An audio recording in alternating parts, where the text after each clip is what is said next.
mwalimu wenu ni mmoja. Basi mwalimu wetu ni mmoja. Nanyi nyote ni ndugu. Basi sisi wote ni ndugu.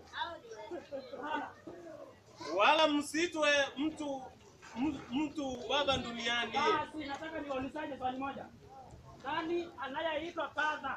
Nani anayeitwa Baba katika kanisa? Ati msiite mtu nini? Wala msimuite mtu baba duniani. Msiite mtu baba duniani. Msiite mtu baba duniani. Yaani vile watu maana baba yenu ni mmoja. Baba wetu ni mmoja, nani? Aliye wa mbinguni. Niambie Bwana ametoka wapi?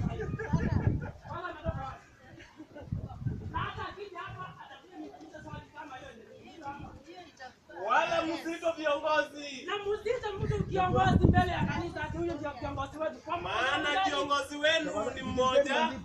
Ndio ni maandiko ya Mungu. Naye ndiye Kristo. Nataka Biblia basi. Mwenye anapiga Biblia. Ndio ni maandiko ya Mungu. Nitaiweka mahali. Mwenye anapiga Biblia akuje achukue yangu anisomee.